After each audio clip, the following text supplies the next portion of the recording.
you, right? I wanted to do something more than just card reading, something more than just channeling, because everybody is doing it. So what makes me so special? Yes, I want to be special, but really I just want to contribute, and I don't want to just worry about the noise in the market. So basically finding myself and finding my space in the world. So, you know, all of you, just because you're coaches or healers, you can find your space.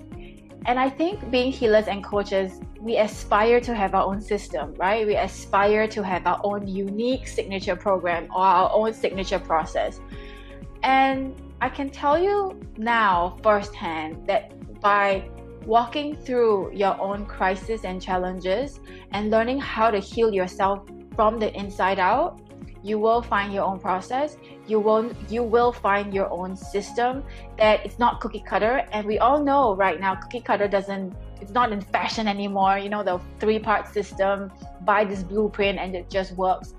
And it doesn't work for now, because the energies that are coming in, they are really inviting us to discover who we are and experience ourselves and really break all the rules and be this unique version of ourselves.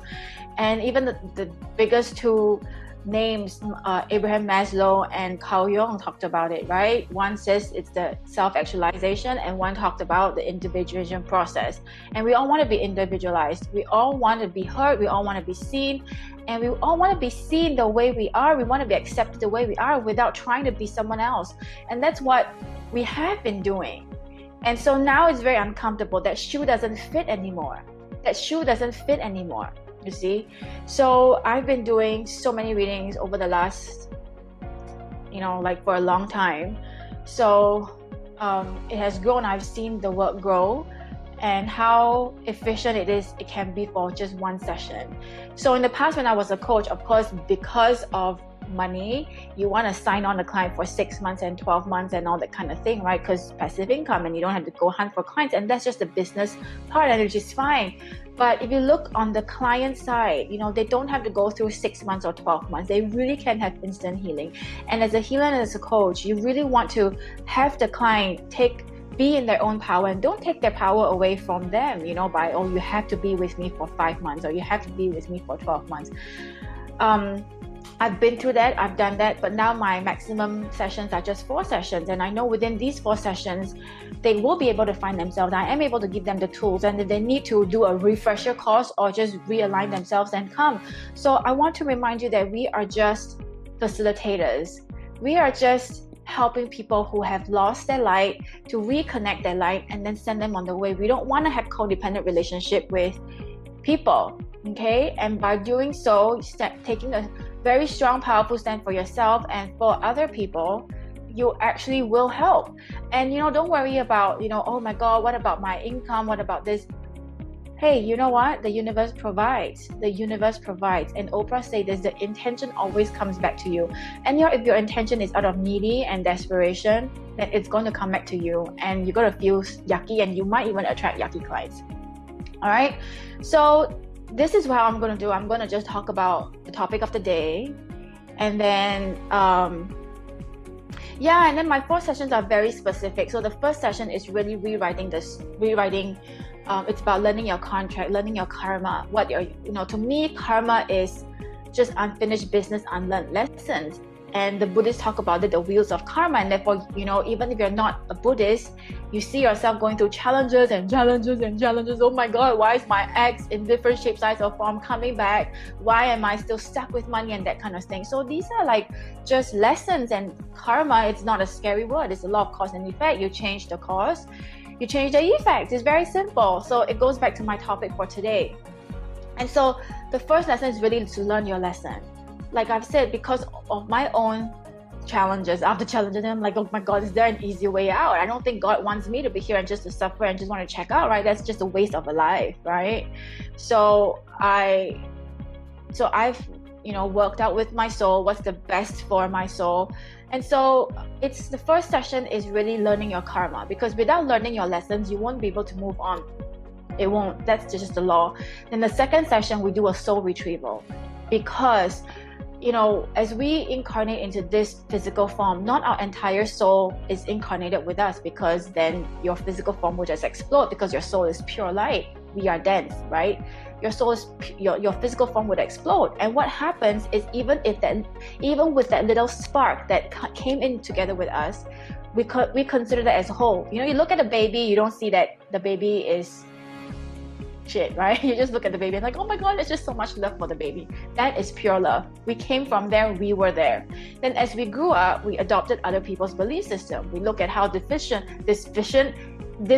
the society is, and we learned that, we adopted that. We got into like depression, we got breakups, we get, you know, all the kind of thing, you're good for nothing, and you know, we get traumatized. When we go into trauma, it's not that we have gone to war. That is severe trauma. But even for daily traumas, we do have daily traumas, and we allow people to, I know this is a severe term, we allow people to take advantage of us, and we allow people to molest us and rape us. This is not a taboo subject. A lot of women, it's hush hush, but they have allowed men to molest them and cross their boundaries. It's rape in a small form. Of course, that rape is a big thing, and let's just talk about the rape victim, because the pain is so big, the soul decides to leave their body because it's just too painful, and that's what soul fragment happens. And through that, you know, as leaders, we have to be able to talk about these serious topics and not be afraid of, don't talk about this, you know, to keep it hush hush. Then nobody heals. But we come from a space, I really want you to complete yourself, and that's what soul retrieval is all about. We complete ourselves. Then we can, you know, depending on whether you have learned your lesson and whatever it is, then the soul agrees that you can rewrite your contract, rewrite another contract. Then the last part, the fourth part, is to realign your chakra system so you're open and nothing is blocked. Your energy is blocked, not blocked, like the drain, right? We need to unchoke ourselves. So I worked it out with the soul, and they say 4 sessions is enough. And they have the tools that they can go heal themselves. This is a bad business decision, right? Otherwise, why people want to go subscription and this and that recurring income? But hey, 7.5 billion people on earth. Nobody can do what I do, and even if they do, it's not a version of me. So you got to take a stand and make space for your own special gifts, and it's only time that you can discover this. All right, so going back to the topic, is it important to learn your lessons? What do you think? Those who are here, why don't you answer me? Do you think it's important to learn your lessons? So I was having a conversation with my friend. Okay, I want to share with you, right, like transparently. I have a lesson. My lesson is really about loving myself. My lesson is about valuing myself. My lesson is really about my value, my self-value, and my self-worth. That is why every time, you know, I go through a price in my business, it feels like, oh, should I charge this or should I charge that? It feels really, really, really yucky. And I'm like, you know what? I think I should just do it for free. It's easier, you know, like I don't have to talk about the sales. I just totally just discard it. And so as a result, you know, the last video I talked about undercharging yourself and overcharging. Undercharging, I want to talk about undercharging. Undercharging is really undervaluing yourself, and you don't value yourself. And what is the energy? What's the belief system behind this? I don't value myself, and I don't see value in myself. Boom! Law of attraction brings you the clients that don't value you, refuse to pay you, and blah blah blah blah blah and all that. And you're like, oh my God, am I cursed? No, it's not cursed. It's because you are not seeing your value and pricing your services at the right price.